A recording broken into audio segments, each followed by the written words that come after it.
Yeah, it's getting scary, Tom. When you walk in the morning, you hear gold's at a record run, pushing $4,000 an ounce. It's probably a matter of time, at least that's the print there. And crude oil's down. And you look over the stock market, usually you'd say, okay, it's a sign of a global economic decline, but that's not showing up yet, certainly in U.S. stocks. So it's really concerning. Right. I got log convexity. If you take your y-axis to a logarithm, McGlone knows this. But I got exponential moving averages curving up. There's an accelerative tendency here, right? It is, and it's accelerating.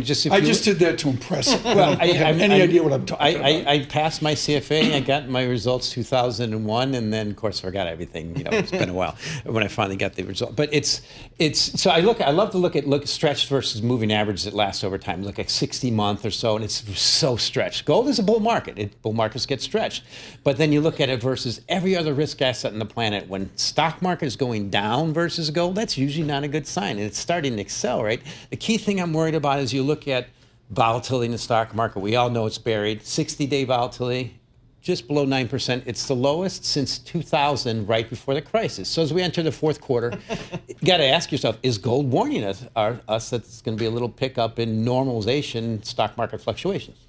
Who's buying this gold? So that's the key thing. I'm glad you asked. It's mostly central banks. And the way you can really tell that is I check every week and manage money net positions, i.e. futures, to see if the speculators are getting way over extended, and they're not. Net longs are running around 30% of total open interest. Last year, to put that in context, they were around 45%. So specs aren't too long. Why are they buying? Why are the central banks buying? ETFs are kicking. Well, first of all, what's the main quote I like to say about gold is, the gold market absolutely loves President Trump. Okay. Anything he says pushing back on the Fed independence and things like that, gold says, thank you, Mr. Trump, we'll just buy more, and keeps going up. But central banks are buying. Remember, it really started with Russia's invasion of Ukraine. We know that's accelerating, and Mr. Trump's quotes lately that, maybe Ukraine gets some of the land back, that's pretty scary. So it's very much geopolitical. But to me, the bottom line is also ETFs are really kicking. ETF inflows are significant this year, up almost 12%. Yeah, but you just said central banks are buying gold. You're saying ETFs...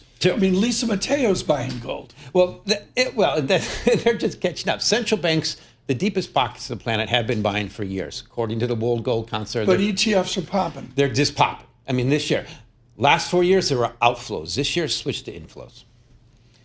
So what else in commodities? Again, the first time we met, buy gold, sell everything else in the commodity space.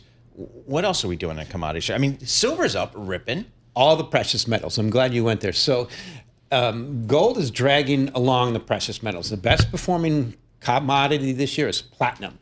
Partly because in May... Where do I find platinum here? It's on the terminal. Just all right, I clicked on metals. There you go. I'm getting platinum. Okay. And you can buy platinum ETFs. It's up 76%, dude. There you go. But in May, it was the lowest ever versus gold. Ever. We go back 40 years. So they're all kicking. In silver, the thing is they're coming up on the back of gold. The platinum, palladium, that's the key thing I like to point out is... I don't know, but that's up 40%.